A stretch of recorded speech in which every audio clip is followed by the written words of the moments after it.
For the March 17, 2020 primary election. I'm Roberta Barino, League President.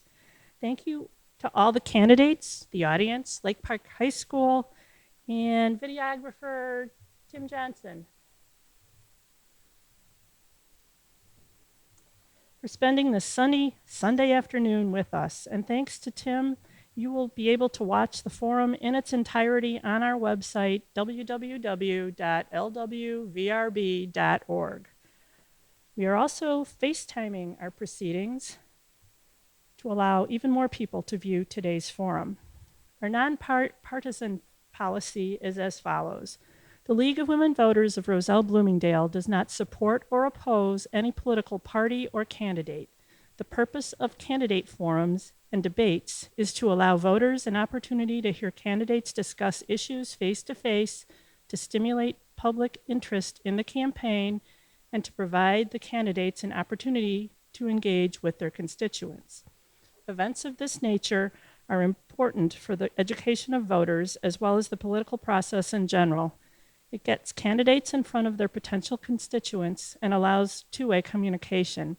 As we leaguers like to say, democracy is not a spectator sport. The League of Women Voters turned 100 years old on Valentine's Day this year.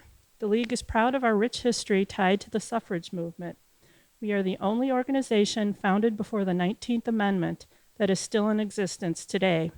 We are also celebrating the 100th anniversary of women's right to vote later this year, and our work is not done yet. These cards, these little big cards, are available in the foyer. They provide info on how to access our online Illinois voter guide. The video from today answers to some of the questions posed, and candidate info will be available there soon. In-person early voting for the March 17th primary election begins March 2nd at Stratford Square Mall through March 16th. Visit the DuPage Election Commission, Division website for hours and complete voting information. You can register and vote on the same day. One last plug. Please join us Tuesday, March 3rd at our upcoming movie night. We will be showing the film The Long Shadow and we'll have a moderated discussion following. The showing will start at 6:30 p.m. at the Bloomingdale Public Library. Now I'd like to ask the audience to rise for the Pledge of Allegiance. I pledge allegiance to the flag of the United States of America and to the republic for which it stands, one nation, under God, indivisible, with liberty and justice for all. Time to get this party started. I'd like to introduce our league-trained moderator for today's forum, Ginger Wheeler from the League of Women Voters of Glen Ellen.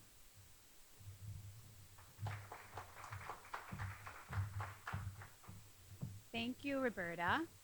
You guys hear me okay? No? There, how about that? Oh, geez. I'm gonna have to lean in. Good afternoon. I am your volunteer moderator, Ginger Wheeler from the League of Women Voters of Glen Ellen. Thank you for coming.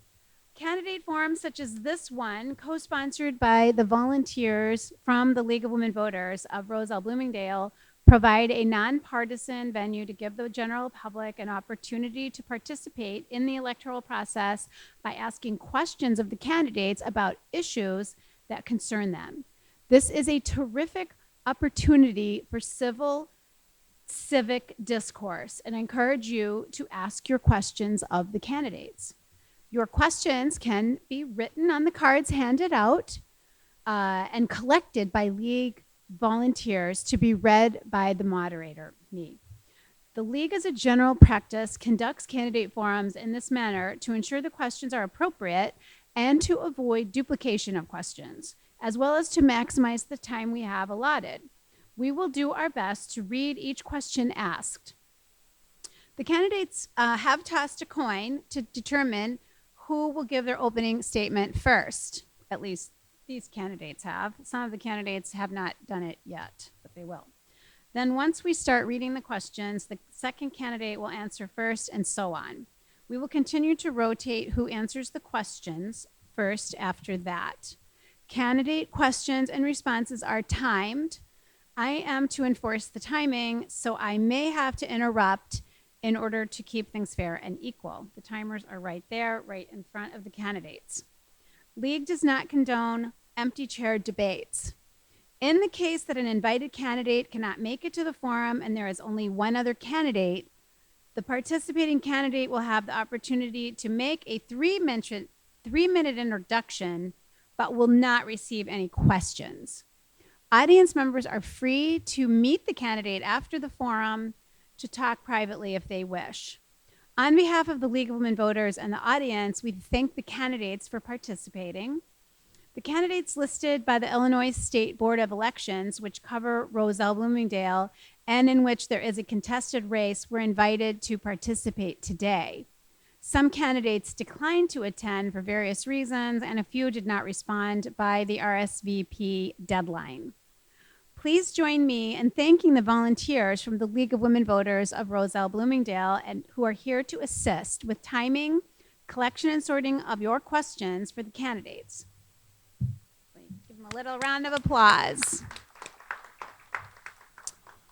This afternoon, you will meet candidates for the U.S. Congress 8th District, the contested Democratic race, State Representative for the 45th District, contested Republican race, that's for Illinois, in case anybody's watching that's not in Illinois, DuPage County Recorder, contested Republican race, DuPage County Auditor, contested Democrat race, DuPage County Circuit Court Clerk, contested Democrat race. Okay, we are going to get started. Our first forum this afternoon is for the 8th Congressional District contested Democrat race. Incumbent Raja Krishnamurthy had a scheduling conflict and was unable to attend today. Giving the first 2-minute introduction is candidate Dr. Inam Hussain. Greetings. Greetings of peace. First of all, I'd like to thank League of Women Voters to invite me at this occasion. I appreciate this opportunity to introduce myself. My name is Dr. Inam Hussain. Well, as you know, by profession, I'm a doctor. Just a little story that I came, seems yesterday, about 40 some years ago. If I give you the whole year, then I will be discriminating against myself. Nevertheless, our 3 top presidential candidates are older than me. That gives me a solace. I came as a 20-year-old boy. I came to follow the American dream. I came here for higher studies. During that time, I got the opportunity to pursue my education. Along that line, I was able to form my family, and I was being introduced to my lovely wife, who is in my audience 43 years ago, and we still have that relationship going on.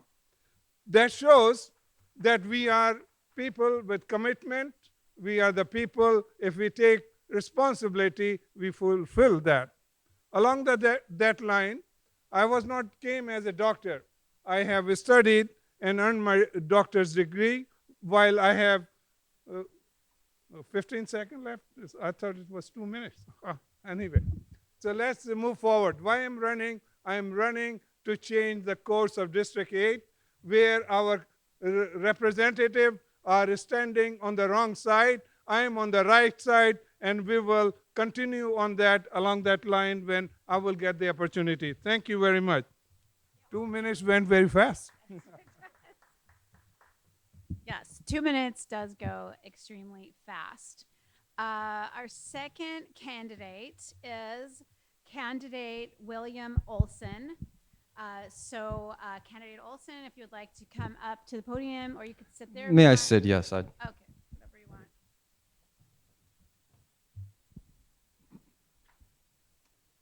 You'll tell me when the clock starts? Okay. Good afternoon, neighbors. We should all thank the League of Women Voters for organizing, convening this and other fora. It is only by them that a fruitful discourse might be had, and I submit it is a sloth of civic obligation that an incumbent for Congress should refuse an invitation.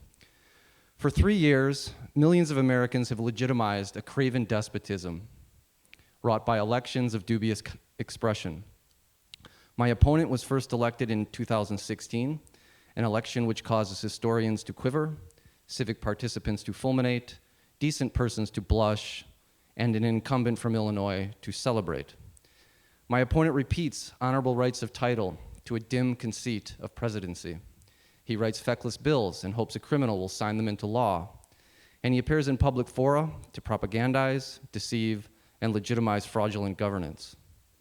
An incumbent might speak of bills he has passed into law, but only because he does not believe you will consult public records, which show he has authored only one bill into public law. It renamed a post office in Bloomingdale, so he's been busy.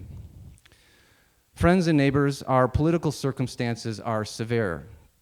Persons in an office of president have thieved Commonwealth, spoiled the judiciary, condoned the assassination of a journalist, and compounded the incarceration of children. Meanwhile, an incumbent of the 8th Congressional District of Illinois touts his bipartisanship. My name is William Olson.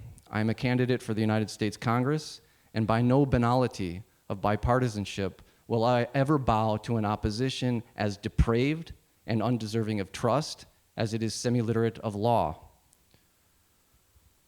I look forward to our conversation this afternoon. It is, I submit, very much needed, and I'm exceedingly grateful to be a participant. Thank you. Thank you. May I suggest we hold our applause on the until the end, just to keep things moving along a little more quickly. Okay, so Candidate Olson, you are going to answer the first question first. And I think that it's appropriate, given that it's about 60 degrees outside in February, we talk about climate change. So the first question is, what are your views on climate change and suggested legislation? Candidate Olson. There is in our discourse an hysteria about our climate, where greenhouse emissions meet end-of-days myth-making. There is a story that a rising average temperature of the Earth will comprise a loop of feedback whereby its rate of warming will increase without return and cause a relatively fast incineration of our planet. I find the argument uncompelling, yet pollution, such as greenhouse gases and plastics, is no less a scourge.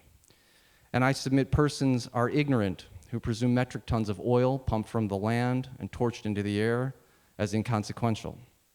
I have authored a bill that gives monetary expression to investments in renewable energies and environmental remediation to reduce carbon emissions and clean up an environment. Where the Green New Deal resolutions are soft on specifics, the bill I've authored provides a map to finance its ambitions. Please consider supporting it. Thank you. Candidate Inam, your answer to the question, what are your views on climate change and suggested legislation? First of all, we have to recognize this is a real thing. I am bewildered by the audacity of the people who are not acknowledging, despite the fact that we have 5,000 university, many professors acknowledging that is a real thing. We have to acknowledge number one. Number two, we have to realize that if we will not go in that mode now, then it will be too late, where it is already too late. We are depriving ourselves, our kids, the opportunity to live in the environment which is safe, cleaner energy. We have to provide the less utilization of fossil energy. We have to acknowledge that Green Deal is a real thing, and I am for the Green Deal. It will bring the opportunity not only for better environment, it will bring the better opportunity for the jobs, better opportunity for high-paying jobs. So I am for Green Deal opportunity. Thank you. Okay, the next question, candidate Anam will answer first. What are your ideas to improve our healthcare system?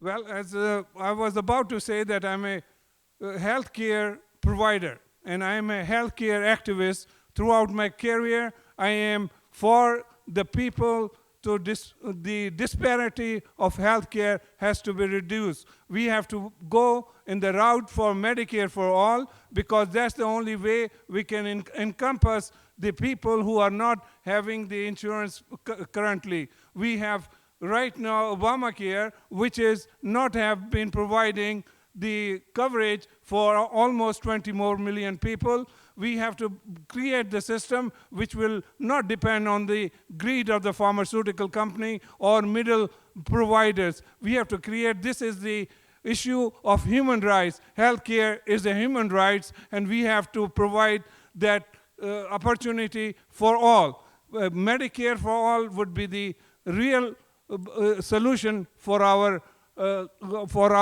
country, because we are utilizing a lot of resources in this direction and not providing enough for everyone. Thank you.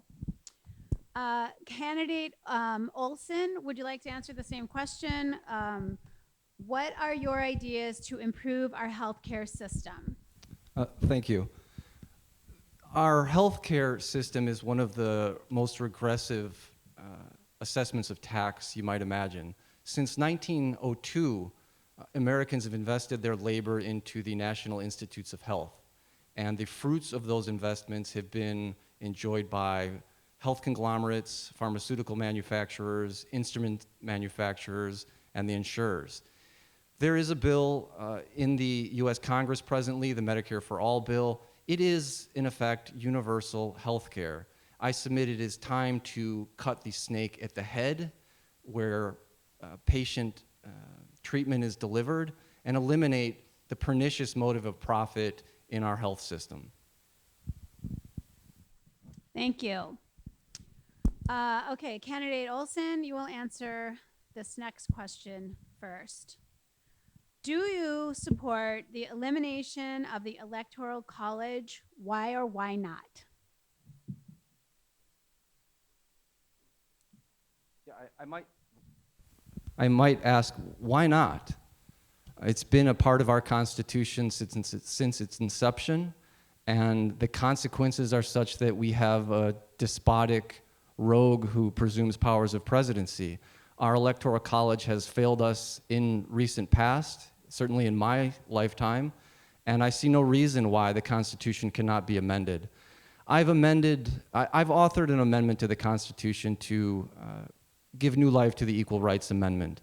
And I submit that it is time to shift the burden to the states. In 2020, we should be able to amend our Constitution with regularity if needed, and reforming or ridding our politics of the electoral system, I submit, is a great place to start. Thank you. Candidate Inam, your turn to answer the question. Do you support the elimination of the Electoral College? Why or why not? The history spoke by itself. In the past, our framers had the idea when our population was dispersed, and at that time, the representation of the whole population, they have created the Electoral College. But in recent past, we have seen that the opportunity for one vote decision is not there. And I feel the democracy, it means by the people, for the people, of the people. If we will have the opportunity, because people are coalesced in the urban area, suburban areas, and why they have to be penalized for not allowing their vote to be counted. So I feel Electoral College have to be demolished. Thank you. Okay, Candidate Inam, you will answer this question first. What are 3 things you want to change in Washington that will help our district? Last part. 3 things in Washington that will help our district that you would like to change. Well, first of all, as we always talk about early part of our election process, everyone from this podium and everyone other podiums, they say they are going to change and clean the swamp. But when they come to the politics, when they occupy the position, they forget about their promises. And I think it is about time for us to take the number one thing I will address, and I will ask my Congress to put together. There should be a time, the time limits for the Congress. It should not be more than 3 times. That they will sit there and keep on doing the same thing over again and again. We will try to avoid the big role or the money, the providers, they call the supporters of big industries. Okay, thank you. I know, it's hard to keep your answer under a minute. Okay, so Candidate Olson, you will answer the next question first. I don't believe sorry, I had a, yeah. Right, your turn to answer the same question. What are 3 things you want to change in Washington that will help our district? Well, firstly, I hope to rid our government of a feckless politician who purports to represent the 8th Congressional District by defeating him in an election. He has voted to appropriate billions upon billions to an unaccountable war machine, which raffles off fighter jets to Saudi Arabia, among others. We have also a crisis of guns, firearms in our communities, in our schools, places of worship, even in public fora. I've authored a bill which halts the manufacture of domestic firearms for a period of 5 years. Until the supply of firearms is interdicted, I submit we will continue to witness the carnage that an overabundance of supply of firearms has precipitated. Third, there are 3, yes? Yes, 3. I've authored a bill to give expression to the New Deal resolution. I've authored a bill to amend the Constitution, the Equal Rights Amendment, and I have other ideas that I'd like to see instituted in Washington as well. Thank you. Continuing along that same vein, Candidate Olson, you'll answer this question first. What do you see as the most important issue specific to the 8th Congressional District in Illinois, and how would you address it? The most important issue for the 8th Congressional District in Illinois. It's a very difficult one because the most important issue for one person is likely to differ from another. I, for one, believe the scourge of guns is a public health menace. There are roughly 500 million guns in the possession of U.S. civilians today, on the order of 15 million manufactured domestically each year. And these are very durable goods. They are not discardable after use and will last for centuries. I've authored a bill to halt their production, and I ask for your support in lobbying our Congress and others to help persuade them that it's time we need to balance the Second Amendment against public health and safety. Thank you.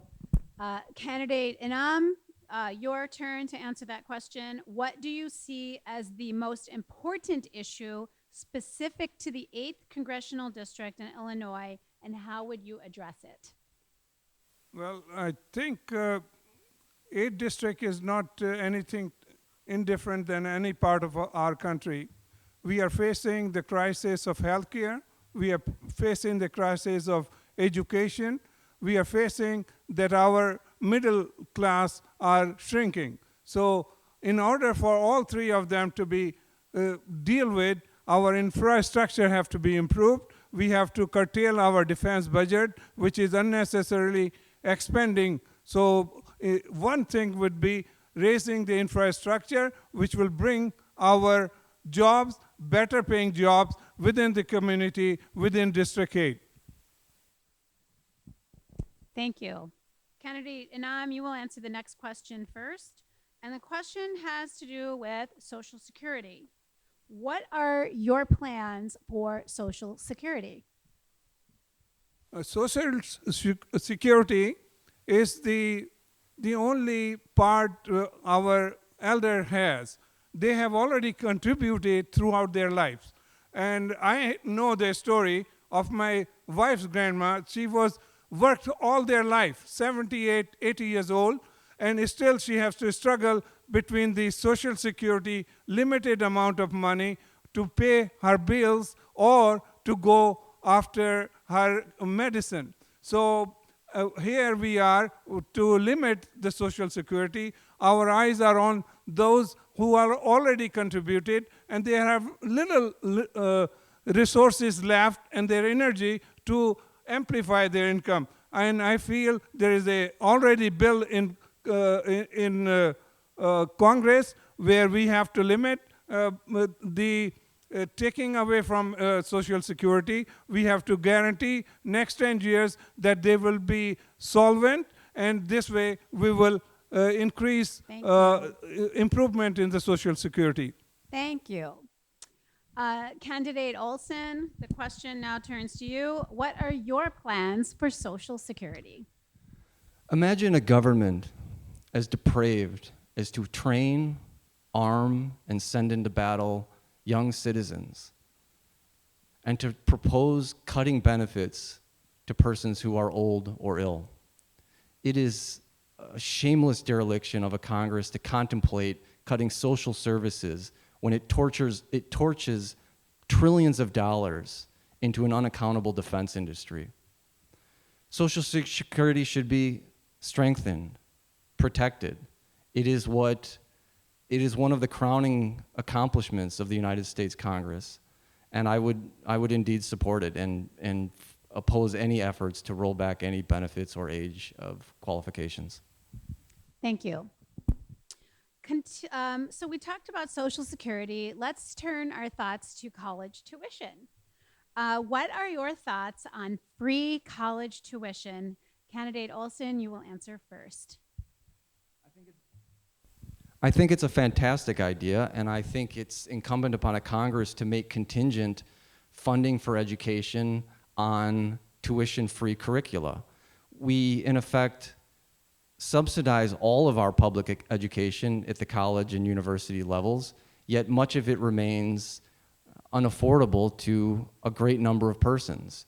It is, I think, a shortcoming of foresight and a dereliction of lawmaking that we continue to underfund education and expect persons least able to afford the tuition to continue paying those bills. Thank you.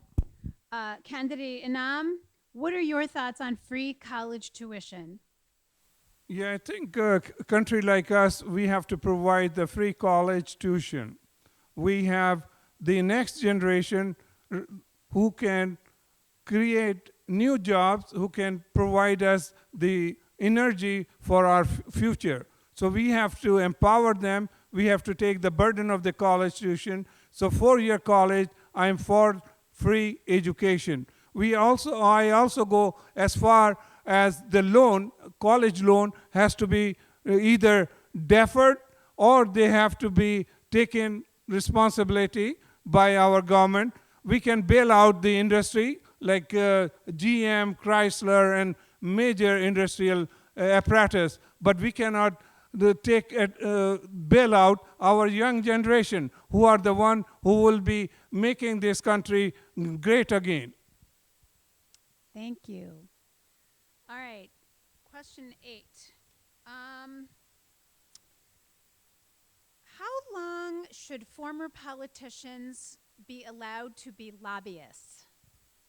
That's the question. How long should former politicians be allowed to be lobbyists? Candidate Inam, you'll go first. First of all, we have to change the dynamics when they are sitting there for 10 and 12 years. They have ins and out how to benefit one part or the other. So we have to limit the terms of Congress not more than 3 terms. So they will not have that much influence. And in order for that, the limit time should be 6 years also. So they will not have the benefits of knowing the system, corrupting the system, providing that corruption to the society where we all have to pay the price. So we have to limit our term in Congress. Thank you. Candidate Olson, same question. How long should former politicians be allowed to be lobbyists? Well, after 5 years of service in the U.S. Congress, all its members qualify for a congressional pension. The idea that they're lobbying on behalf of any interest group after having served in the Congress that long is reprehensible, and I submit undemocratic and un-Republican. There are, I believe, measures which can be taken to prevent members of Congress who serve 1 or 2 terms, such that prohibiting them from lobbying work for a period of, say, 5 or even 10 years, I think is reasonable, and I think is in the interest of the people. But the idea that former members of Congress are collecting a congressional pension and engaged in lobbying work is unacceptable. Thank you. There's been a question asked of me, the moderator, and it wants to know, why are you addressing the candidates differently? Candidate Inam, first name, versus candidate Olson, last name. And the answer is, prior to the candidate forum, and I hate to take up time of their answering to answer this question, but we agreed to this form of addressing the candidates ahead of time. Everyone was in agreement. Would you all agree with that? Okay, thank you. I agree. So going right ahead here, there's been a couple of questions about issues pertaining to specifically young women and or young women of low income. And the questioners are interested to know what you have to offer young women of low income that our current government does not offer. So, young women of low income, and Candidate Olson, I believe you will go first on this one. Thank you. Thank you. We have in an office of a president a person and persons who espouse a misogynistic view of the world. And I don't have a daughter, but I would experience a great deal of consternation if I did, and I suspect I'd have an enormous amount of trouble explaining to her what is legitimate discourse and exchanges between persons in light of the stream of news which we're exposed to regarding reprehensible actions of a person in an office, in a White House. I've authored another amendment to the Constitution. It's the Equal Rights Amendment. Alice Paul, 100 years ago, had a revolutionary idea to afford equal rights to all persons irrespective of sex, and it's long overdue. I hope you'll support it. I hope you'll reach out to your members of Congress that you support the Equal Rights Amendment, and let us recognize constitutionally the rights of all persons irrespective of sex. Thank you. Candidate Inam, same question. What do you have to offer young women of low income that our current government doesn't provide? Knowing the fact that I have 3 daughters, and some of them, one of them is still struggling. She is 40 years old. She is a teacher to be, and they are still struggling. So we have to provide the net for our young women, and especially young women who are taking care of the young kids. We have to be cognizant of the fact that there is a ceiling in the woman's salary versus the men. We have to abrogate that unwritten law. We have to provide the equal opportunity to men and women. We have to provide the education for they can be empowered so they can provide themselves as well as their kids. So we have to recognize that we cannot discriminate anymore. There is no old boys club. We have to acknowledge that all the women have the same tenacity, their enthusiasm for work. They can be as good as men. So we have to support them. Thank you. This is going to be the last question. This is question number 10. Candidate Inam, you will go first. Please give an example of your ability to work with both sides of the aisle to improve the 8th district. Well, at this moment, I'm not a career politician, so I cannot give example. But as the activist, I have provided the coverage to all from every facts of life. I provided the coverage for the Republican. I provided the health care for the Democratic Party. In that, we cannot discriminate. And in that, I have the discourse of discussing many items with both of them. And they are always, at the end of the day, we agree more than disagree. So I am pretty sure that I will be able to justify and this atmosphere of division which has been created last 4 years, we will have to change in order for our country to progress further, in order to make our country great again, not to divide again. We have to make united America, which is about time. We have to put our face together. We have to put our resources together in order to make this country better again. So unite together. Thank you. Candidate Olson, same question. Please give an example of your ability to work with both sides of the aisle to improve the 8th district. I'm disinterested in collaborating with incompetence or fraud. And one need look no further than the Bill of 2018, the First Step Act. It is, I submit, a semi-literate sloth of American law. Its purpose is to reduce the amount of marine debris. It was touted by Jared Kushner and Ivana Trump, and I submit it is one of the many costs Americans will have to absorb for admitting as legitimate, incompetent persons who act and serve in the name of the US government. I have lobbied Republicans, Democrats, and independents in the United States Congress with my bills and ideas and grievances. Party makes no difference to me. What matters is ideas, and I'm willing to share those with members of the Congress who are willing to give them a fulsome consideration. Thank you. Now we will go to closing statement. Each candidate will have a 1-minute closing statement, and Candidate Olson will go first.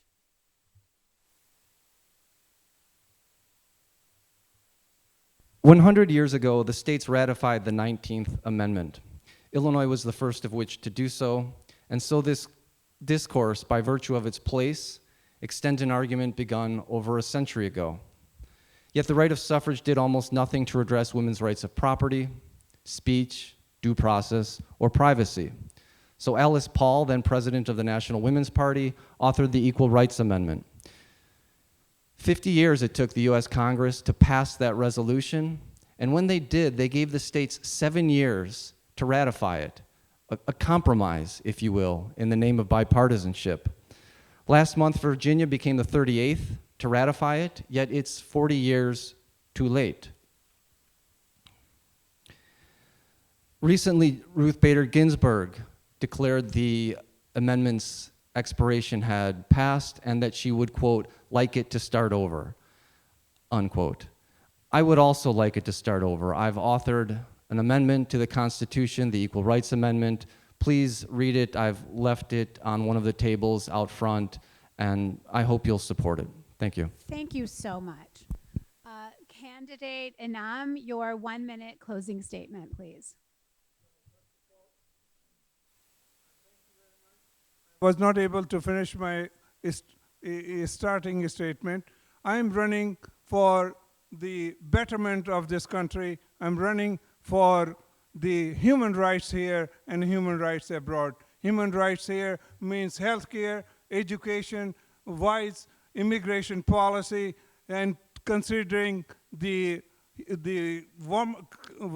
global warming and the climate change. I am here to make sure that I will take your voice. I will request that you will consider me, because I'm living the American life, the American dream, that anybody who can work hard, they can reach where they want to and it is the time of democracy that they will include other constituency and my community in that process. So I'm hopeful that you will give me the opportunity to take your voices to where it matters and where it will bring the resources back to the community. Thank you very much.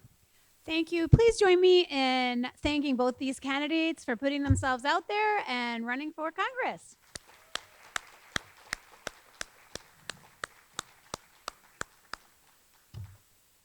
Our second forum this afternoon is, thank you. Our second forum this afternoon is for the Republican nomination for state representative for the 45th District. Candidate Alfred L. Manzo did not respond. Giving the first introduction today is Dr. Michael Kammerer, and second up is candidate Randy Ramey. If those candidates would like to join me up here on the stage, that would be wonderful. Okay, we did a coin toss prior to the candidate forum start, and candidate Kammerer is going to go first. Would you like to come up here or do it there? It's your choice.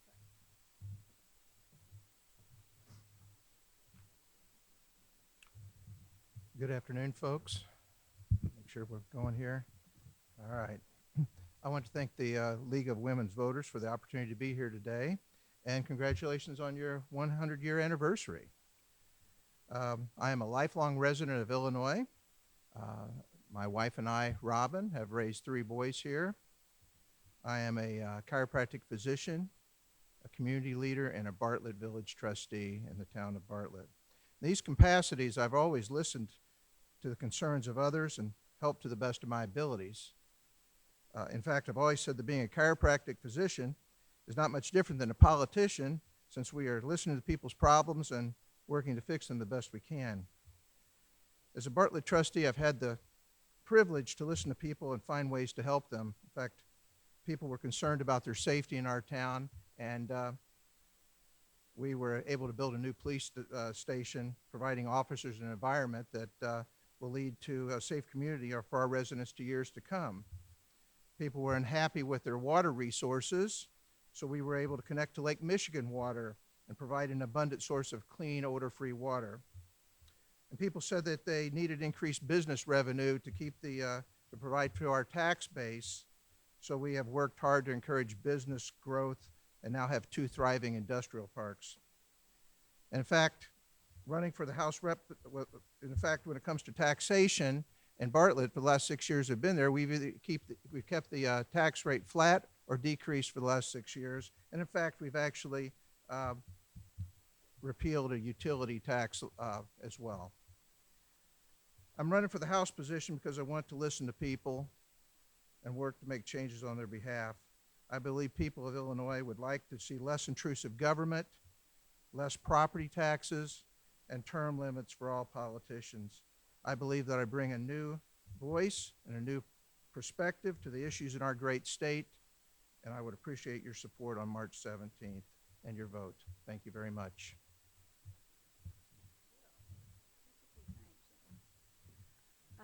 Okay, candidate Ramey, your turn. Thank you. Good afternoon, and thank you, League of Women Voters, for having us out today, and a very special thank you for all of you coming out here today and taking your afternoon and listening to all the candidates and their positions. My name is Randy Ramey. I'm running for state representative in the 45th District. I am running because we have a lot of problems in Springfield that need to be addressed. Taxation, property tax, corruption, debt, pensions. A lot of this has, the can has been kicked down the road, and we need to address it now. Our state's looking at a $180 billion problem with our pensions. We have debt we can't pay, and all you hear from Springfield is raising more taxes. Just last year, they approved 21 new tax increases, and now this fall they're going to ask for you for a fair tax or a progressive tax, which, if approved, will not close the gap on any of our debt. So they will have to expand that tax to include the middle class. So don't be fooled by the ads. This is a tax on everybody. Ladies and gentlemen, you need somebody with experience to go to Springfield and be able to get the job done. I served for 8 years in the legislature and passed many pieces of legislation because I was able to reach across the aisle and bring about a consensus and get these bills passed and signed by the governor. I have, in that district, which was the former 55th district, I helped all the communities, especially Bartlett, Carroll Stream, Hanover Park, and West Chicago, with their local needs. With your help, I'll go back to Springfield and use that experience and that knowledge to bring more answers to the problems that Springfield has. And I ask for your support and your vote come March 17th. Thank you very much. Thank you. Okay, so candidate Ramey will answer, I'm sorry. Yes, candidate Ramey, you will answer the first question first. We are in agreement with that from the coin toss. And the first question is, how would you address the pension issues?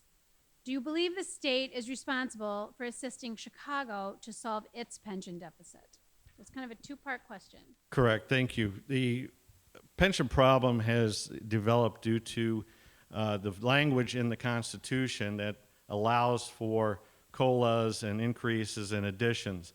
What we need is to open up the Constitution and provide for change to that language. So that would take a question that would be given to the voters.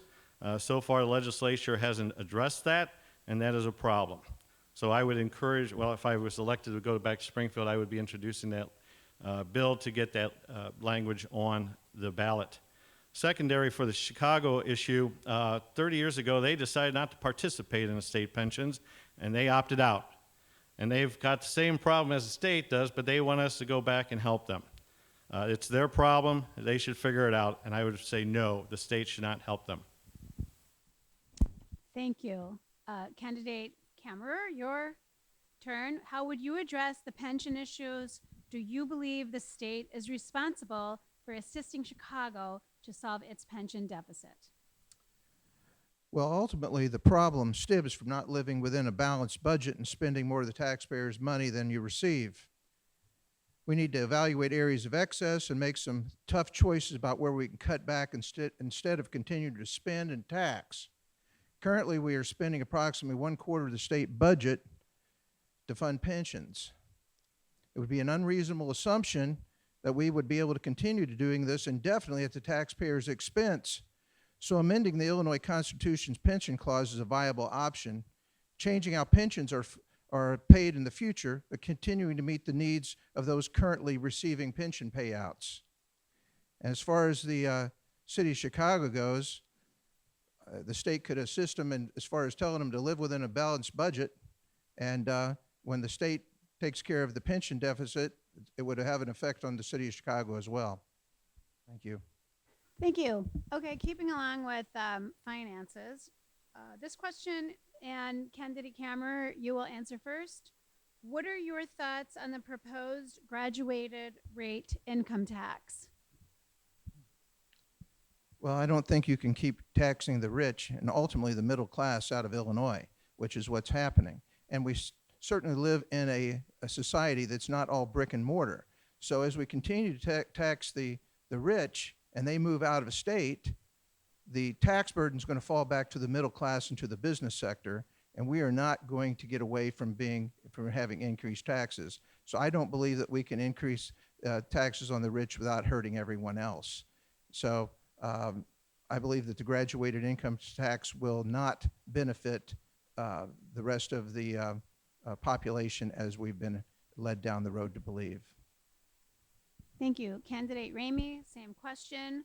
What are your thoughts on the proposed graduated rate income tax? Well, I believe I answered that in the opening statement, but I'll address this in that the budget was just passed, a so-called balanced budget of spending $40 billion or more, which is obviously an increase from the year before. So here they asked for more money in a tax rate to the so-called 1%, but they've already spent more money. And then they come back to say, well, if we don't get the tax increase, then they're going to make cuts to education, public safety, and infrastructure. Ladies and gentlemen, that's the wrong way to go about it. They should have already addressed the issues in the budget of excess spending, programs that don't work, and what we need is a zero-based budget so they have to prove that the monies are being spent appropriately and you're getting results for the expenditure. So I am against that tax increase. Thank you. Okay. This question has to do with funding schools. How should public schools be funded if you want to lower property taxes? I believe I get to go first, right? Yep. Okay. In the Constitution, it states that the state is responsible for three things: education, public safety, and infrastructure. So what has happened over the years is that the cost of education has been pushed off onto the property tax and to you homeowners. This is what keeps driving up our property tax. So we need to go back to what our Constitution says that we are responsible for. As I mentioned earlier, go back to a zero-based budget, make sure that we're funding programs that need to be funded that are working, but we need to be funding education at least 51% from the state, and you would see immediate cutting in half of your property tax. Thank you. Candidate Kammerer, same question. How should public schools be funded if you want to lower property taxes? Well, ultimately, I think this still comes back to the whole pension crisis that we have. And when we fix that pension crisis and we quit raising the property taxes on the residents, I think that we'll have more money to invest into the schools. The other thing we need to be looking at doing is the administrative issue that we have in Illinois, where we're spending $1 billion on administrative cost. And I think we should at least go before the various school districts and the people who live there and give them the option of potentially consolidating a school district administration, not the actual school itself, but the administrative people in the school district, so we're not spending as much money on administrative cost, and we can start spending that on the kids and on the teachers. Thank you. Candidate Kammerer, you will answer this next question first. We're going to switch topics and talk about clean energy. Do you support the Clean Energy Jobs Act? Why or why not? Yes, I do support the Clean Energy Jobs Act as a way to potentially provide energy savings to Illinois residents. We need to encourage the use of renewable energy sources like wind and solar power and diminish the use of fossil fuels. Utilizing clean energy sources efficiently will help reduce energy costs to citizens and reduce greenhouse gas emissions, contributing to better air quality and helping to stabilize the climate change. Thank you. And Candidate Ramey, same question. Do you support the Clean Energy Jobs Act? Why or why not? This is a piece of legislation that has been introduced. I don't think it has been vetted out properly. Of course, I support clean air, clean water. We have many laws in place to support that. And we need to expand the use of solar and wind power. But the problem is that there are unfunded mandates in this bill. There are no caps in this bill. And so what you're going to find, there's going to be increased costs in this bill. So the bill needs to be reviewed some more, make sure that everything is covered, and that we are not going to be increasing the electrical costs of the consumers, which are you. There are other options that viable options that we can look into. Energy dependency that we used to have on coal can be changed into natural gas. And actually, programs that Eastern Europe has used is, of course, nuclear and human waste changed. Instead of throwing it out on our farms, we can produce burnable fuel. Thank you. So we're going to kind of go back to taxes a little bit. If a tax increase is not approved, what programs or spending would you suggest be eliminated to balance the budget? Candidate Ramey, you will answer first. There are many programs that keep getting more and more money every year just because they are part of the budget. And there's no review on their expenditures and on what they are, if they're accomplishing anything. In fact, a few years back, you saw where monies were giving out to non-for-profits, and they didn't know where the money went, what it was spent on. In fact, they don't know if it was used for personal use. So we need to go back into our budgets, see where these expenditures are being made. As I mentioned earlier, a zero-based budget would help you. You start at zero and you prove what you need to use to make sure your program is viable. Instead of starting at a number that you had last year and adding on top of it without any responsibility or proof that your program is working. So we need to go through the budget, what I like to say, it's a forensic audit, and make sure that everything is being used appropriately. Thank you. And Candidate Kammerer, same question. If a tax increase is not approved, what programs or spending would you suggest be eliminated to balance the budget?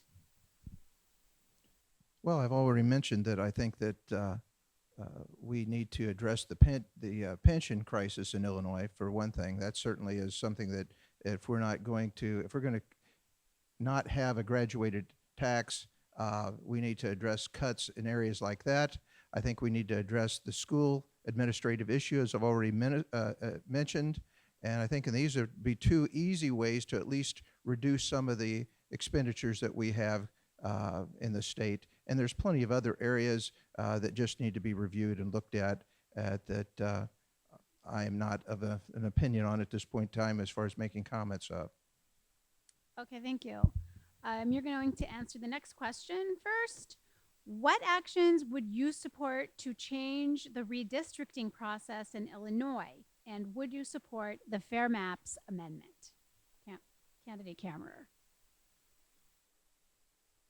Well, yes, I believe that if we had an independent commission that were drawing the legislative boundaries, it would bring fairness to the process, putting an end to all the gerrymandering and the partisan politics, which is really what I believe Illinois voters are looking for. They're tired of the politics as usual, the partisan politics, and yes, if fair mapping makes it onto the ballot, I would certainly support the amendment. Absolutely. Thank you. Candidate Ramey, what actions would you support to change the redistricting process in Illinois? Would you support the Fair Maps Amendment? Not only am I a supporter of the Fair Map Amendment, I'm a carrier. I brought today petitions for you to sign to move this amendment forward and get it on the ballot for November. As I've been walking door to door and talking to people about my candidacy, I'm also carrying the petition for them to sign, and I inform them of what this issue is all about. We need fair maps. We need a nonpartisan commission and a computer model that's been used in states such as Iowa and Ohio to create these districts that create more competition and you weed out the corruption. So yes, I'm very much supportive of the Fair Maps Amendment. Thank you. Okay, Candidate Ramey, next question, we're going to talk about a Supreme Court ruling called Citizens United.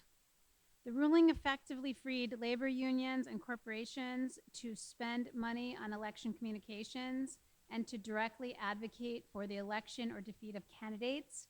Your thoughts, Candidate Ramey? It's unfortunate that hard-earned money by people that are unions goes into a fund that is used to go against candidates who don't support unions. Unions were good at the time, and they helped clear up problems in industry, long hours, low wages, bad working conditions, and so I believe that there was a need for that in the early part of the century. Right now, I don't think there is so much as a need, but those protections have been written by law, and the workers are protected. But to keep using monies out of that for political purposes, I believe is wrong and should be changed. Thank you. Candidate Kammerer, same question. What are your thoughts on Citizens United? Do I need to read the ruling again? Yes. The ruling effectively freed labor unions and corporations to spend money on election communications and to directly advocate for the election or defeat of candidates. Well, I'm, to be truthful, not completely familiar with that Supreme Court ruling, and haven't put as much time into researching that answer as I should. So I'm not going to make a comment on something I really don't feel comfortable or knowledgeable commenting on. Thank you. Okay. So we have time now for one more question, and then we'll go to closing remarks. The question is, and candidate Cameron, you'll answer first. Do you support the concept of sanctuary cities? What would you do to assist immigrants in our state? Well, no, I don't support sanctuary cities because I believe that the immigration process is a fair process when people go through it as immigrants legally. And I think that's what we need. We don't need cities that are harboring illegal immigrants, and that is the term, the correct term we have to address and face it. It's still illegal when regardless of the situation, I still think we have an issue with the legality. And when people come into the country illegally, they shouldn't be harbored in cities and given safety in those particular cities. So I believe that people should be allowed to migrate into the United States. Obviously, that's what our country is built on, but it should be through the legal process, just like all the other immigrants, including our families who have all migrated here at some point in time from other countries have gone through. Thank you. Candidate Ramey, same question. Do you support the concept of sanctuary cities? What would you do to assist immigrants in our state?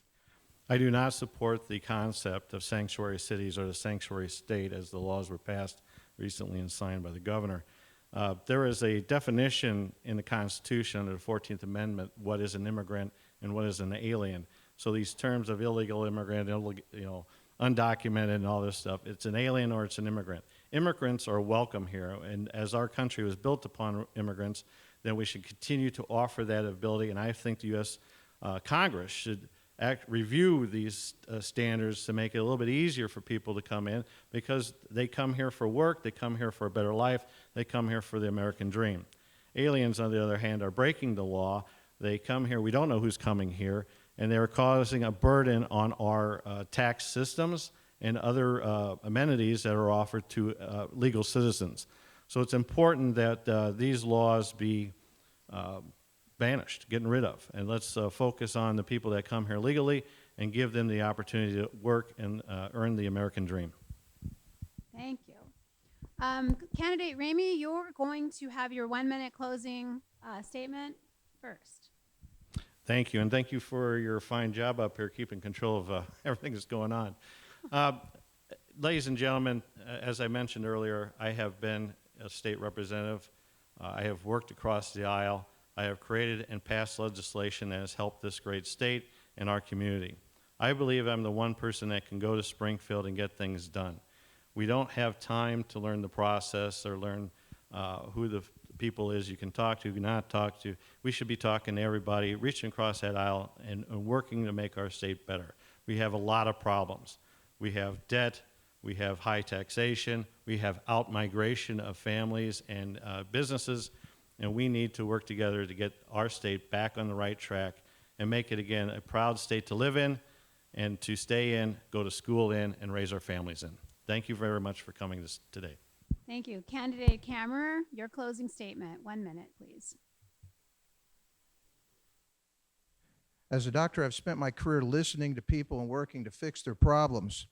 As a village trustee, I've heard how the state's mandates are hurting local businesses, skyrocketing our taxes, and driving people out of Illinois.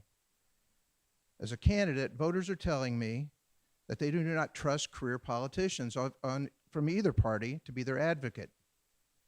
Illinois has problems that can be fixed, but only if we put people into office that have principled leadership and who represent the values and needs of our district. Because I'm not a career politician, and because I will commit to term limits and ethics legislation, I believe I can win back this seat in November. Then we can work together on pension reform, fiscally responsible budgets, and reducing property taxes to our struggling residents. I would welcome your help and your advice and your vote on March 17th. And once again, I'm Dr. Michael Kammerer, running for the Illinois House of Representatives, the 45th District. Thank you. Thank you. Please join me in thanking our two candidates. Thank you very much, gentlemen.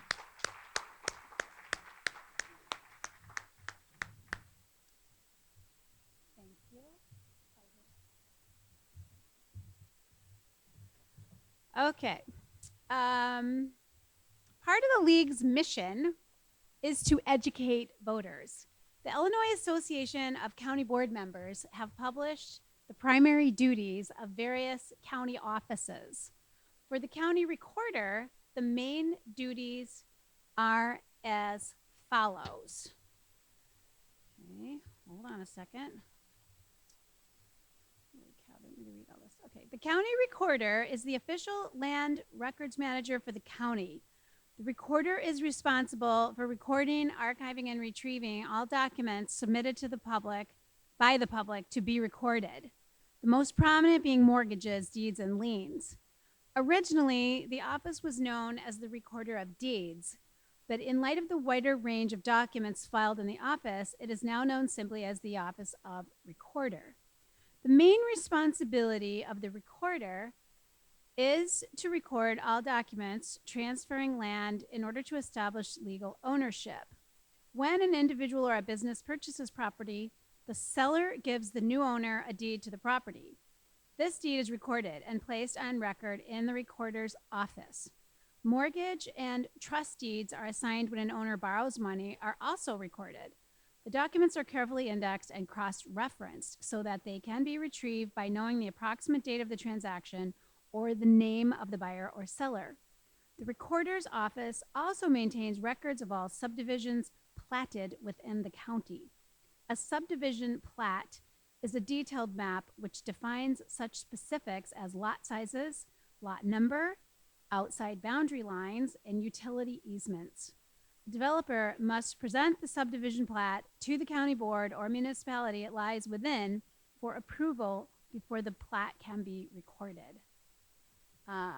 Okay, so Ronald Adderon is running for DuPage County Recorder. Unfortunately, he's the, well, not fortunately or unfortunately, he's the only candidate who is present today, so he is being allowed to make a 3-minute statement. Good afternoon. Thank you, League of Women Voters, Roselle and Bloomingdale, for inviting me to this forum. My name is Ron Almiron. I'm running for the Republican nomination for Recorder of DuPage County in the upcoming primary. I'm born, raised, and schooled in the Midwest. I've been married to Victoria since 2001. We have a 6th grader son, Max, who attends St. Michael Parish School in downtown Wheaton. He named our family cat, our white family cat, Chubbs Robert. I am a real estate transactional and litigation attorney, licensed here in Illinois for the past 25 years. I also represent clients on business and employment matters, so I have a good sense of business acumen. I am running for recorder because I remain committed to serving my community in a way that best utilizes my professional credentials and my extensive community experience. I am a great fit for the recorder's office. I have experience managing and voting on budgets for many boards, public and private, such as the Wheaton Mosquito Abatement District, where the county board had appointed me in May of 2015. I've been treasurer for 4 years as treasurer. As a member of the City of Wheaton Planning and Zoning Board appointed by City Council, I analyze zoning applications affecting the city and many of Wheaton residents. In this race, I'm the only candidate who has saved the taxpayers' money by voting to keep property tax levies low. I have the public's trust. Trust in government begins with trust in public records like the land records kept in the recorder's office. Under a program I will start called Secure DuPage, existing deeds and other documents of legal significance will be digitally encrypted to make them tamper-proof, thereby preventing fraud. I'll also try to make the office even more transparent and accessible by looking into opening up the recorder's office either one Saturday a month or perhaps one evening a week. For more information about my experience, please refer to my campaign website, ronalmiron.com. My accomplishments, qualifications, and experience demonstrate that I can not only be nominated and elected this year, but also I will succeed well as the next recorder of DuPage County. Thank you.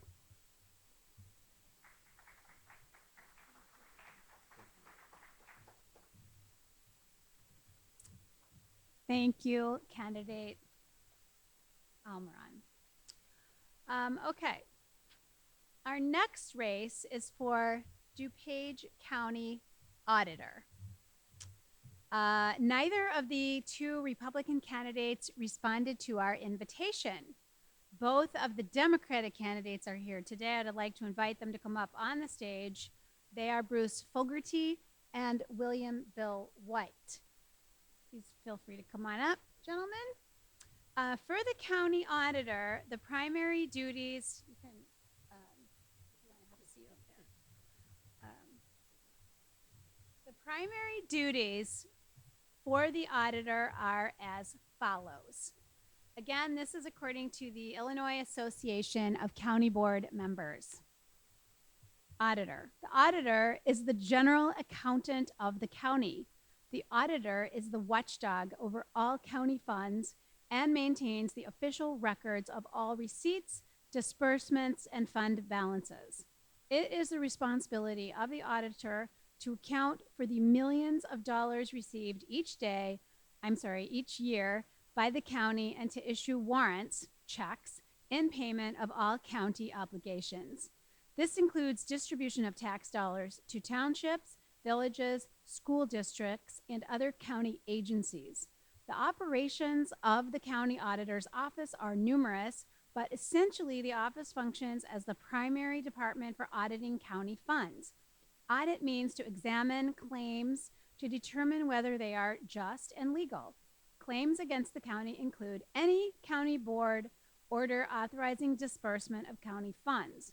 Not every county has an elected auditor.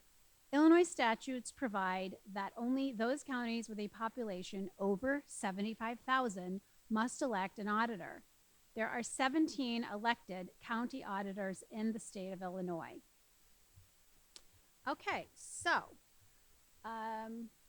we got started before we had a chance to flip a coin to see who is going to go first. And I have not met these gentlemen yet. So let me just.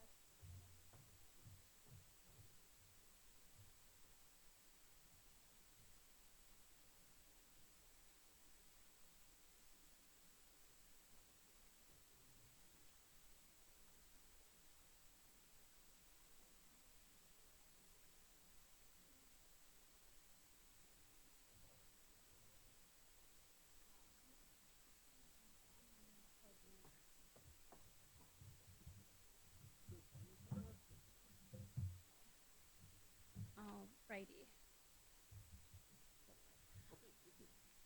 Good afternoon. My name is Bill White, and I asked for your vote in the primary on March 17th. And to explain why I deserve your vote, I'll jump right into my vision for the Office of Auditor. By law, the auditor reviews and analyzes the operations and the finances of all county departments, as well as actions taken by the county board. Now, we have to remember that's operations and finances. The auditor then advises and makes recommendations to the county board and to the other countywide officials, such as the recorder, the clerk of the court, the coroner, and so forth. The auditor doesn't provide services to the county. The auditor's role is to help the county board and all of the other offices be more efficient, more transparent, and return genuine value back to the community for the tax dollars that we collect. Now, DuPage County, okay, actually more than any other elected official, any other of the countywide offices, an elected auditor must work well with others. Under Illinois law, the auditor has surprisingly little authority to act, even though the auditor can look at all the records of all the departments. DuPage County is entering uncharted political waters. In December of 2020, it is very likely that monolithic Republican control will end for the first time in the 150-year history of our county. Because of that, we will all need to work together with a genuine spirit of collaboration and a commitment to work together to keep our county moving forward. I believe that beginning in December of 2020, the Auditor's Office could be uniquely positioned to facilitate genuine collaboration amongst all county leaders of either party on either side. This is not the traditional or stereotypical role for an auditor, but it's an essential role that I believe falls well within the scope of the Illinois statute that authorizes the position of auditor. I have decades of experience having served in the Downers Grove Downers Grove Village Council, Downers Grove District 99 Board of Education, and you can learn more about me at billwhiteforauditor.com or on Facebook, Bill White for Auditor. Thank you. Thank you, Candidate White. Okay, Candidate Fogarty, you have 2 minutes. You can stay there if you want. My name is Bruce Fogarty, and I'm asking for your vote in the March 17th Democratic primary. The reason I'm running is my belief is that the current DuPage County Auditor is not using the office's powers to enforce and to watch for risks, and operational risk and financial risk for DuPage County. The current auditor is doing only the minimum amount required by state law. State law also allows the auditor to review and to do operational audits and financial audits of any agency under the purview of the county board. I believe that this is the area that the current auditor is falling down at. I also believe that my 25 years of experience in all facets of accounting and my substantial academic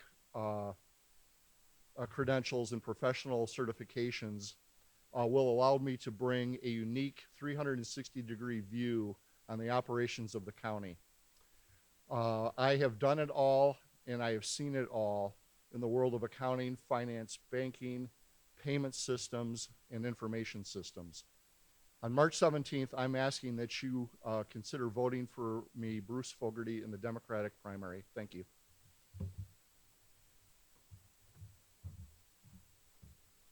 Thank you very much, gentlemen.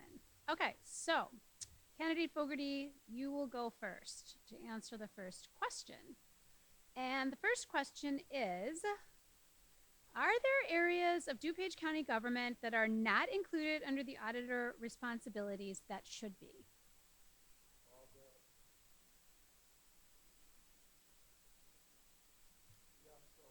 Anything that has its own board by state law is separated from the purview of the county auditor. It is my view that anywhere county dollars go, the auditor should have the ability to review and audit those funds. This is a common feature in the business world. For instance, for bank loans, there are things called covenants. The loan agreements typically allow the lenders to audit, typically on a annual basis, the assets that were pledged for collateral against that law. Other areas where audits are allowed are in insurance audits. I think the same thing should hold true for county government. Anywhere county government dollars go should be subject to audit. Thank you. Candidate White, same question. Are there areas of DuPage County government that are not included under the auditor's responsibilities that should be? Okay, first, by law, the county auditor is responsible for departments and operations under the jurisdiction of the DuPage County Board or the 8 countywide elected officials, the recorder, the sheriff, the treasurer, office of education, coroner, court clerk, county clerk, and state's attorney. Now, I agree that anywhere where DuPage County dollars go, the auditor has the right to look at and should look at. Now, there's other DuPage County governments outside the scope of this, the DuPage County Health Department, the Forest Reserve, the Housing Authority, the Water Commission, and the Airport Authority.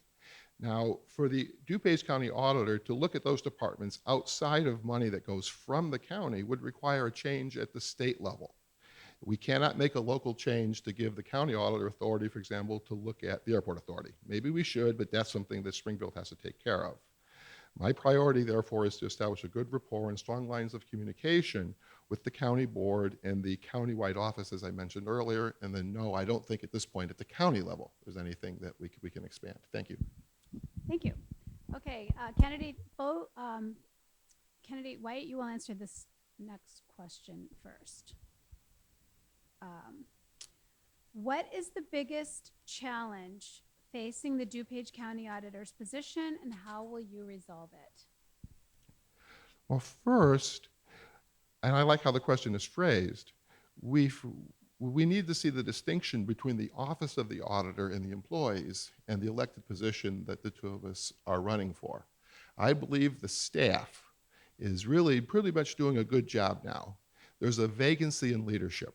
I agree completely with my opponent that the current auditor is not showing any leadership. After that, the greatest challenge for the elected auditor, separate from the department, is relevance. As we know, as was said in the beginning, in other counties, there's steps being taken to eliminate the elected auditor. I believe that we need to elect an auditor in DuPage County that can be relevant to our current political times and help foster consensus and collaboration across party lines and amongst our own group. And that's how the office remains relevant, the elected office, even if the department would continue, even if it was reporting to the county board. Thank you. Thank you. Candidate Fogarty, Repeat the question, please. Yes, I will. What is the biggest challenge facing the DuPage County Auditor's position, and how will you resolve it? In my opinion, the single largest issue for the auditor to resolve is public awareness. The auditor's office under state law has a giant club. They can audit anything in county operations. However, where there's a disconnect is that the public who finances county government is probably not even aware in a lot of cases that there is an auditor. And if they are aware, they probably don't know what the auditor does and what their responsibilities are. Like I said in my opening statement, I do not believe the current auditor is exercising their authority in a robust manner. I think that change can be affected in part, and any kind of operating deficiencies of the county can be corrected by having a public relations campaign, by having open houses. I know a lot of our state reps, our state senators, and our county board members have open houses at public libraries. They have coffee and donuts and things like that. And I think the auditor's office could do something like that. Okay, wow, you just stole the thunder right out of the next question, which is, do you have ideas for how to make the community more aware of the functions of the Office of County Auditor and increase transparency? So that would be Candidate Fogarty to answer first.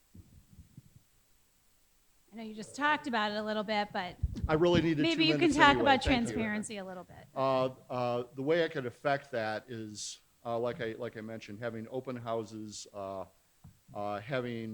to public libraries and talking with the public what the auditor's office does. Another strategy could be to develop relationships with the press so that, and believe it, I can make accounting look interesting, so I think I can get the press on that. But that's one way, is to get them to enlist on it. And this is really important to my thinking anyway, is that if I get elected, I would like to expand the work of the auditor's office. And by having public open houses, we could put some indirect pressure on county government and county board members to correct operating deficiencies. In one instance, there was an operating deficiency on Medicare reimbursement accounting at the county that persisted for 3 years. Only people like me are going to read the audit report.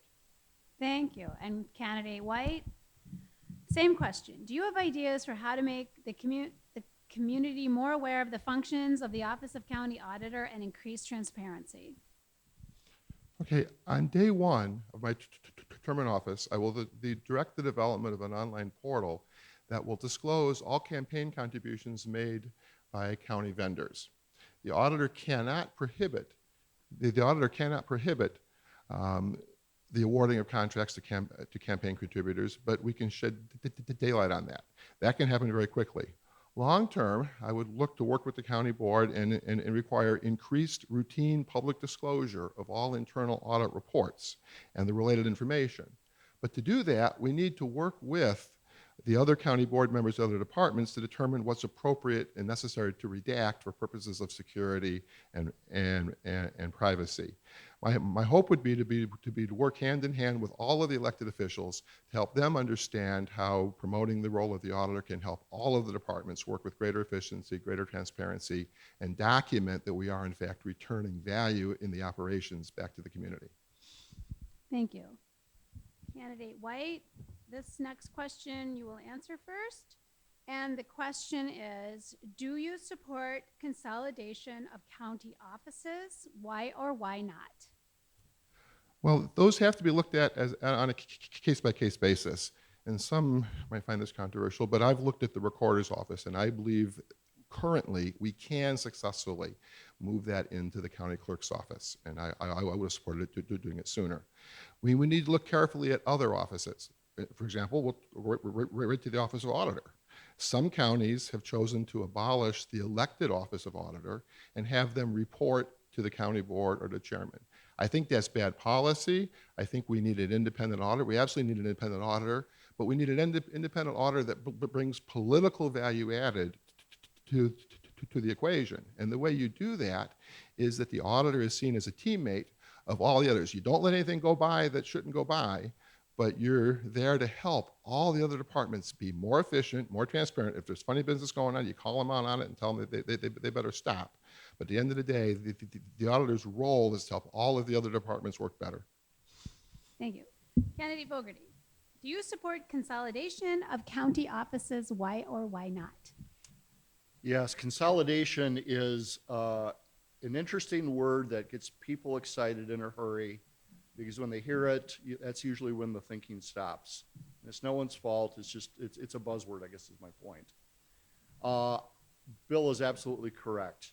Case by case is where you have to apply consolidation. Like I mentioned in my opening statements, I've worked in the corporate world for 25 years for 5 different businesses in 3 different industries. I have worked in corporate America when times have gotten tough and management has started to consolidate.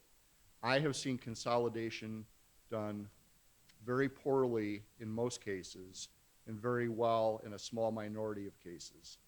Consolidation is very easy to say, very easy to get excited about, but in many cases it doesn't yield very much in savings or efficiency. So definitely case by case. Okay. Any more questions? League members? Okay, I think we can do our closing statements. And I believe the first person to do the closing statement would be candidate Fogarty. 1 minute. Again, my name is Bruce Fogarty, and I'm asking you to consider voting for me in the March 17th Democratic primary. I believe my 25 years of experience in business, in every facet of accounting, is very relevant to the Office of DuPage County Auditor. I think that my broad experience will allow me to bring a 360-degree view to county operations. I believe that my 7 years as an adjunct instructor in the for 4 different colleges and universities in DuPage allow me to navigate personalities. I have that experience. And I also think that my technical skills will allow me to synthesize, and my broad experience will allow me to synthesize the various inputs that are required in the audit function: operational considerations, system considerations, and people considerations. Thank you. Thank you. And candidate White, your closing remarks, 1 minute. First, I'd like to thank the League of Women Voters for hosting this forum. We've only had a short amount of time to talk about the role of a rather obscure office, the county auditor, but hopefully each of us leave here today having a better understanding of what this office does. I believe I'm the right person for your vote on March 17th, given my governmental experience. I was the elected school board president of District 99 Board of Education, that's Downers Grove North, the Downers Grove South. The most important thing I did in that term is that we had a teacher's contract in 2012 that was very contentious behind the scenes. It was heading towards a 4-3 vote. And as board president, I worked with my colleagues, and when we convened and voted, it was 7-0. It was a unanimous vote, which I think moved the district forward. I served on the Downers Grove Village Council, including time as Mayor Pro Tem, where I worked to work together with everybody on the board. I was the chair of a comprehensive plan citizens committee where we rewrote the Downers Grove comprehensive plan. With that, it was necessary for me to bring 14 citizens together for a unanimous vote to approve that. We need a county auditor that can work well with others and promote facilitation and cooperation. Thank you for your vote. Thank you. Thank you so much. I would like to thank the two candidates for coming out today and sharing with us their views. Thank you so much. Our last forum of the afternoon is for DuPage County Circuit Court Clerk for the Democratic nomination.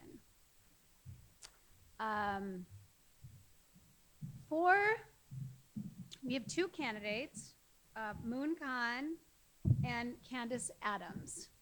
I've not met both yet, and we have not done our coin toss yet. We get to do that. Yay. If you two would like to come up and have a seat over there. I would like to read to you from the Illinois Association of County Board Members the primary duties of the circuit clerk. The clerk of the circuit court is the official the official record keeper for the courts. The circuit clerk is an integral part of the entire county governmental process and is endowed with certain authority to aid and promote the judicial process. The circuit clerk is not an official of local government, but a state constitutional officer. The primary duty of the circuit clerk is to assist the circuit court judge in the execution of their judicial duties by preparing and maintaining court records, collecting fees and fines, and processing paperwork. The circuit clerk issues all processes such as citations, notices, and summons for service to the sheriff, and subpoenas all witnesses in trials of matters. The clerk must be present at all court sessions and keep complete records of the proceedings and determinations of that court. Hello, friends. That works. My name is Moon Khan. Over 3 decades ago, I came to the United States from India, from a small village. In that village, in that family, my family, nobody went beyond high school. I landed in the United States, and in 3 decades, I was able to earn an MBA degree, an MA degree.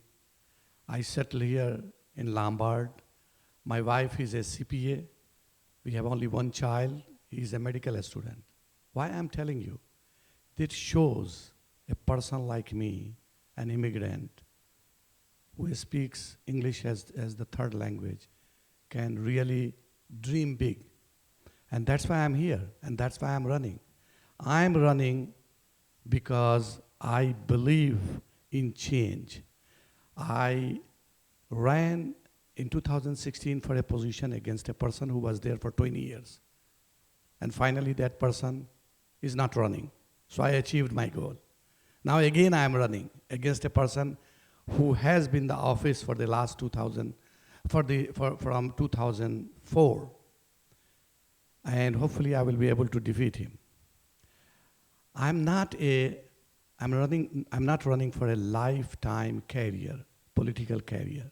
I had my career. I am from IT fields. I worked for Cook County.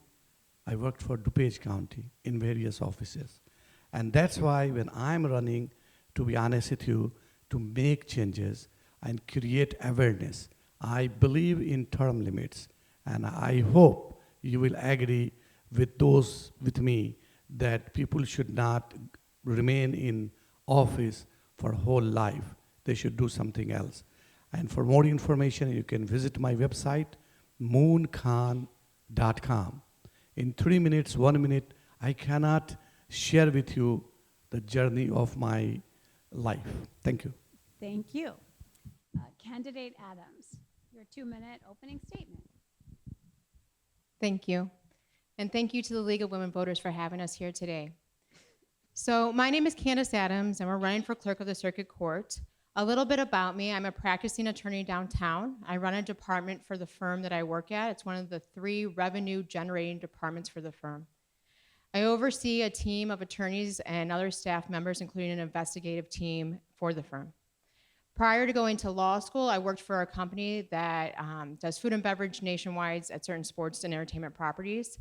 And there I ran teams of well over 100 and generated revenue yearly in the multi-millions. I'm a mom of 3. We live over in Lisle, kind of by Morton Arboretum. But to understand why I'm running for this position, you have to understand where I came from. I'm one of 6 children. I grew up in Cleveland Heights, Ohio, a very diverse community. And one of the things that's most important to me is knowing where the resources are and how to access resources to improve your life.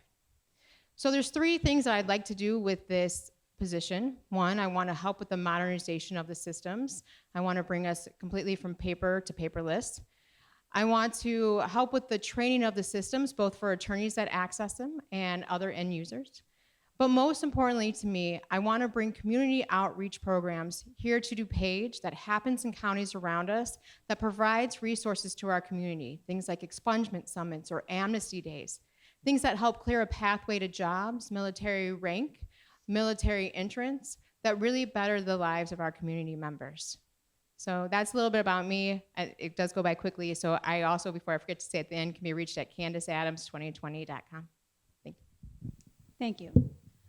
Candidate Adams, you will answer the first question first. What are your ideas to modernize the clerk's office?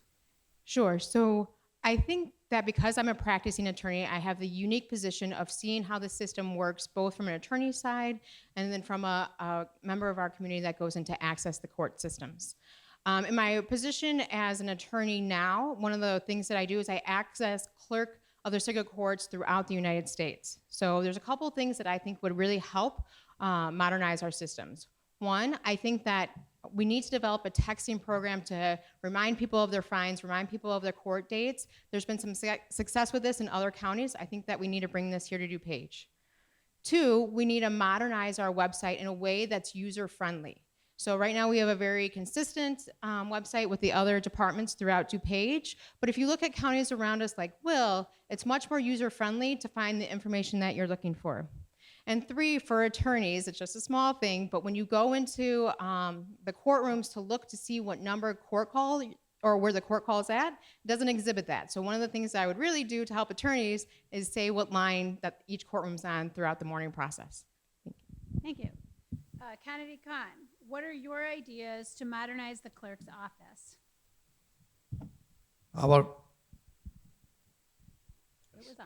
Our goal should be paperless clerk's office that reflects modernity, diversity, and fairness.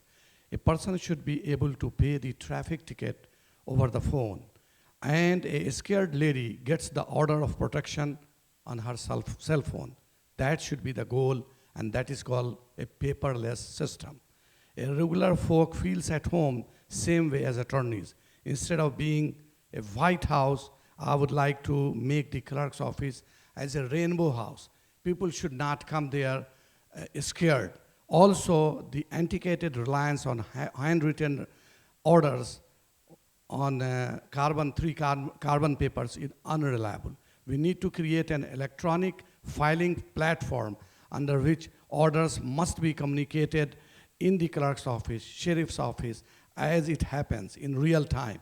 I will push for more touchpad technology, obtaining orders of protection for domestic violence, securing child support, fighting evictions. These things need real-time solutions.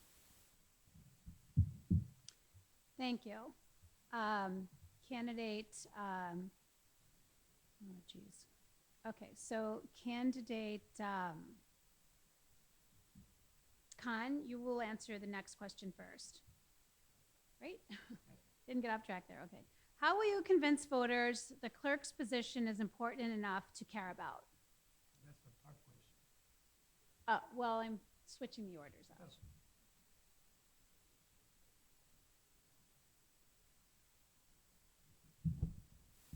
For the people of color, the clerk's office is kind of a life-altering experience. It will make them or break them. It's the same visceral experience for poor and immigrants. We must provide them a humane and egalitarian experience. Court data should be apparent. Freedom of expression requests should be allowed. We need to distinguish between fees and fines. By digitization, we can reduce fees that are enormous burden on the members of the weaker sections of society. We should not use debt collectors to collect fine. We need a new social justice, forward-looking debate. Fine is fine, fee is fine, but fine is not fine. We have to look into that. Circuit Court Clerk's Office should not be a currency printing agency. We should not waste the whole day time of regular folks and their hard-earned money on the attorney's face. This court can be and should be also a humane place. Thank you. Candidate Adams, how will you convince voters the clerk's position is important enough to care about? So, through a couple of ways. First, there has to be a real understanding that the clerk of the circuit court's office is a very large revenue generator for the county, behind sales tax and property tax. And knowing that a lot of our tax dollars also go to this department. So making our residents and our members understand that this is a very important department, even though you don't hear about it a lot, because of the revenue that comes through it and the amount that we spend on it. How I would try to convince voters that the importance of this, right? So right now, unless you have reason to access this department, you wouldn't know, but you may in the future. So I spend a great deal of my time canvassing, discussing the needs for expungements and the process to do that, how an amnesty day would help a voter. So bringing all that information out to the voters to really explain to them exactly what this department how critical it is to the everyday life of people who get traffic tickets and things of that nature. You may not need this department now, but you may in the future. And so really explaining the importance of this department to those that vote.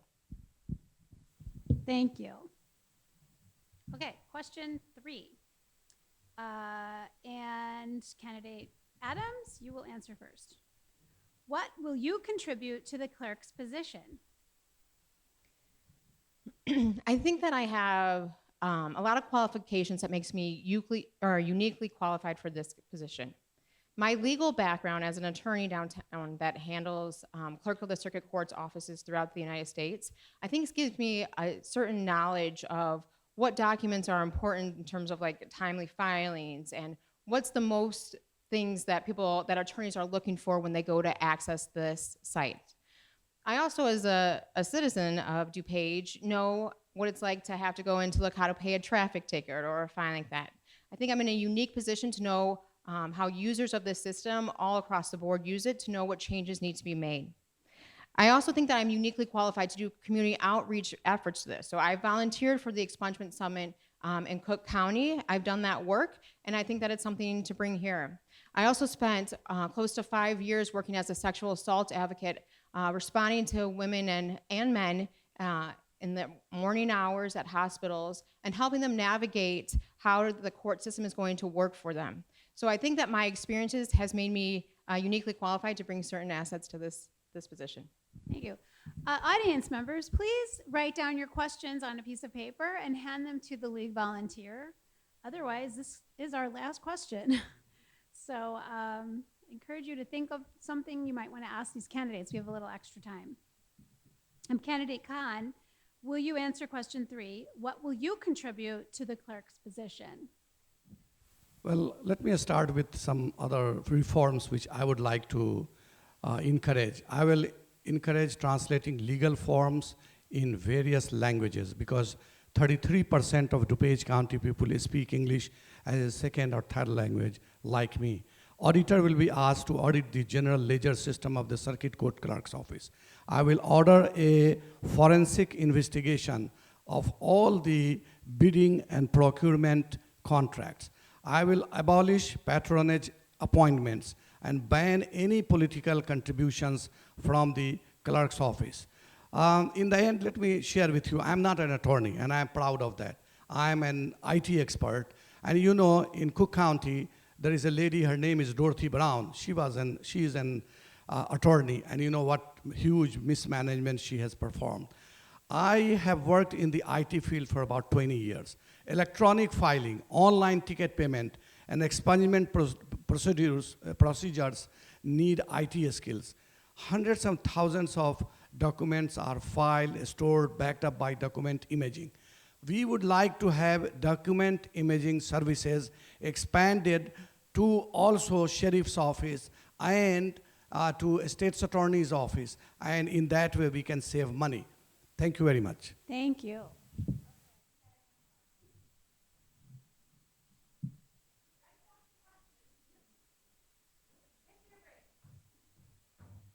Okay. Candidate Khan, you go next on this one.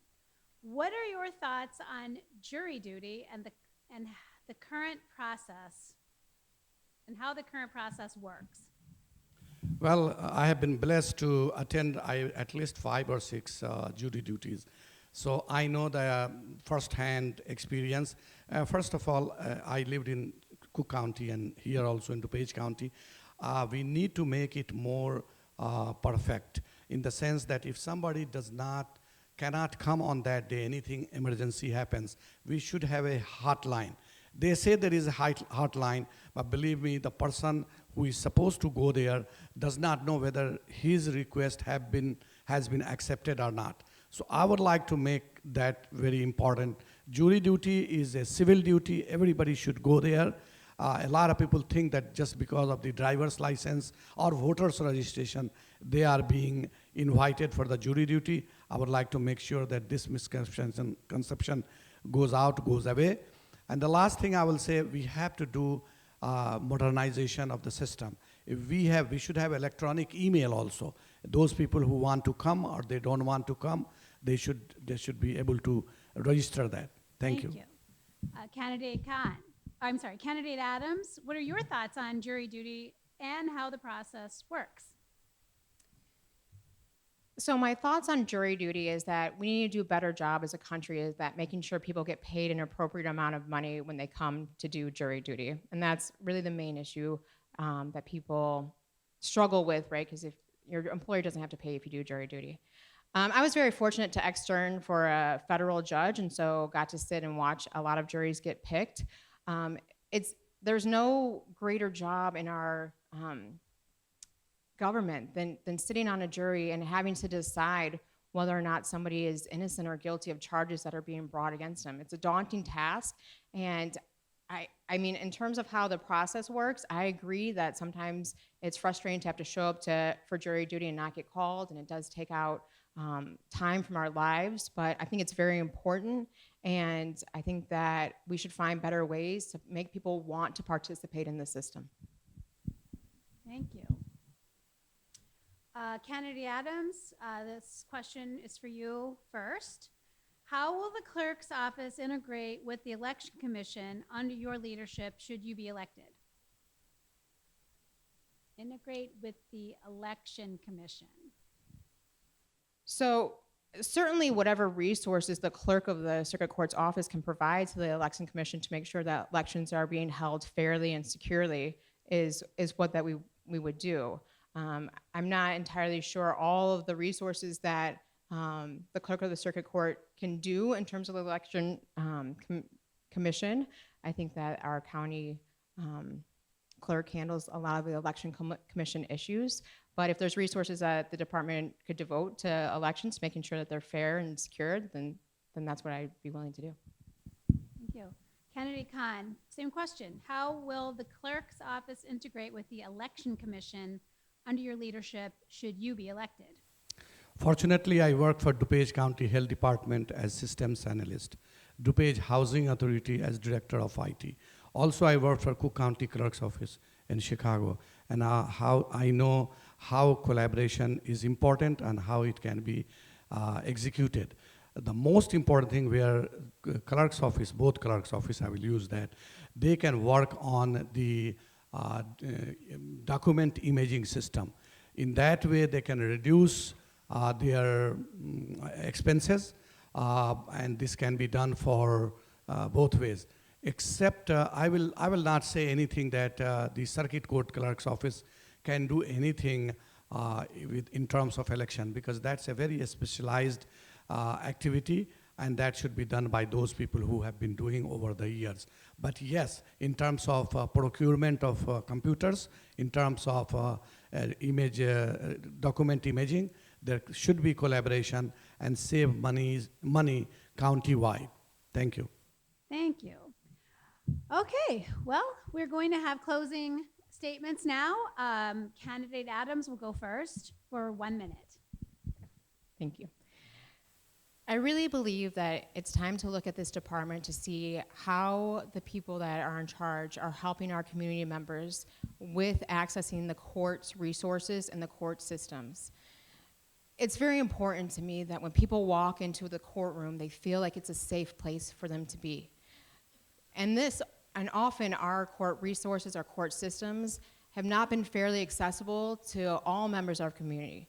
People of color, women, victims, all struggle with navigating the courts and how to best find where they're supposed to be and to know where to look to find the information that they need. If elected to this position, making sure that people have fair and even accessibility to our court documents or court resources is what I really want to do. I also want to help our attorneys be able to find the information that they're looking for better on our websites as well.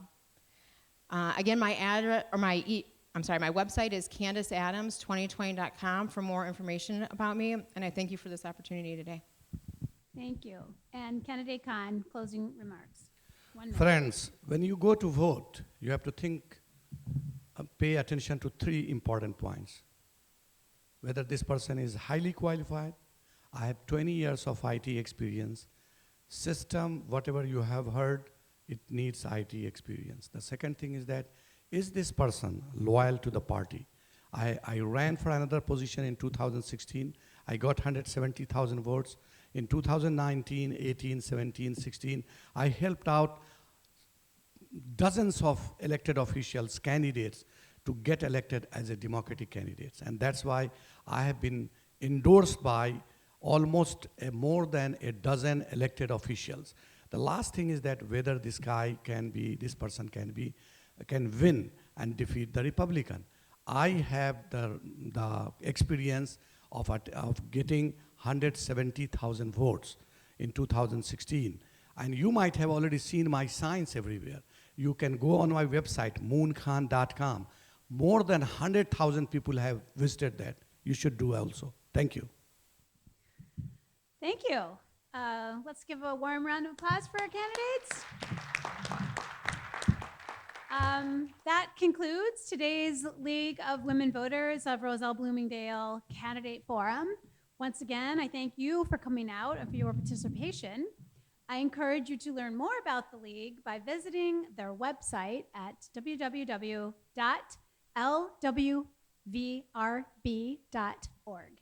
Thank you so much. It's been my privilege and pleasure to be your volunteer moderator today.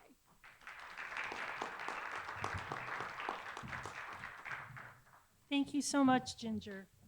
Before you leave, I want to remind everyone of our upcoming movie, The Long Shadow. That's on March 3rd, 6:30 p.m. at the Bloomingdale Public Library. At our April 7th meeting, we will be welcoming a representative from our colleagues at Change Illinois for a discussion on redistricting. That meeting will be held at the Roselle Fire Station starting at 7 p.m. Please remember to check our website. Ginger did such a good job of giving you the code. Like our Facebook page, become members, and remind your friends and family to vote. There's a basket in the hallway for anybody with a badge to return that. We like to be green, it's by the refreshments. And now let's adjourn to the lobby for an opportunity to speak one-on-one with the candidates. Thank you all for attending.